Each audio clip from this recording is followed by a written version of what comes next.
Hi everyone, welcome to my YouTube channel అత్త చేతి వంట. ఈరోజు మన ఆరోగ్యానికి ఎంతో మేలు చేసే హెల్దీ బ్రేక్ఫాస్ట్ చేద్దాం. ఎప్పుడూ తినే ఇడ్లీ, దోశ, పూరీలాగా కాకుండా ఇలా మిల్లెట్ కిచిడీని ఒక్కసారి ట్రై చేసి చూడండి.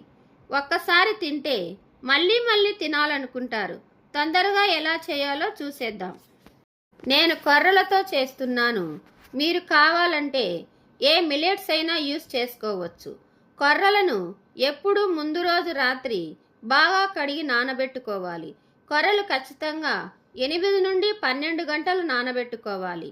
ఈ మిల్లెట్ కిచిడీకి చెర్రీ టమోటాలు వేసుకుంటే చాలా రుచిగా ఉంటుంది. నానబెట్టిన కొర్రలను నీళ్లు వంపేసి పెట్టుకోండి. తరువాత మ్యాషర్లో 1 ఇంచి అల్లం ముక్క, 2 పచ్చిమిర్చి వేసి కచ్చా పచ్చాగా మ్యాష్ చేసుకోండి. మరో ప్యాన్లో స్వీట్ కార్న్ ఉడికించండి. స్టవ్ మీద బాండీ పెట్టి 1 గ్లాసు కొర్రలకు 8 గ్లాసులు నీళ్లు పోసుకోవాలి. నేను ఇక్కడ 1 టీ గ్లాసు కొర్రలను తీసుకున్నాను. ఇప్పుడు మనం కచ్చా పచ్చాగా దంచుకున్న పచ్చిమిర్చి, అల్లాన్ని, 1/2 టీ స్పూన్ పసుపు, కొద్దిగా ఉప్పు వేసుకొని స్టవ్ ఆన్ చేసుకోండి. ముందుగా స్టవ్ ఆన్ చేస్తే కుండ పగిలిపోతుంది. ఇప్పుడు మనం కావాల్సిన కూరగాయల్ని కట్ చేసుకుందాం. నేను ఇక్కడ బీన్స్, చెర్రీ టమోటాలు, క్యారెట్ మరియు సొరకాయను తీసుకున్నాను.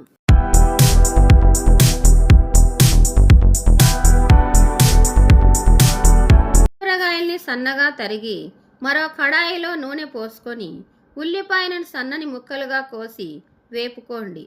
ఇప్పుడు గుప్పెడు కరివేపాకు రెమ్మలు వేసుకొని బాగా కలుపుకొని బీన్స్, క్యారెట్, సొరకాయ ముక్కల్ని వేసుకొని బాగా కలుపుకోండి.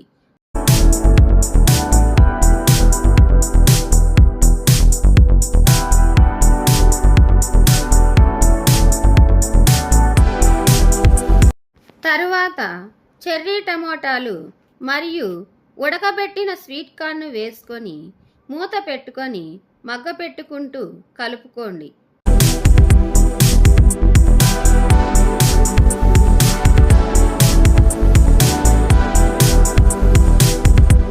కూరగాయలు మగ్గిన తర్వాత 1 టీ స్పూన్ ధనియాల పొడి, 1/2 టీ స్పూన్ కారం పొడి వేసి బాగా కలుపుకొని స్టవ్ కట్టేయండి.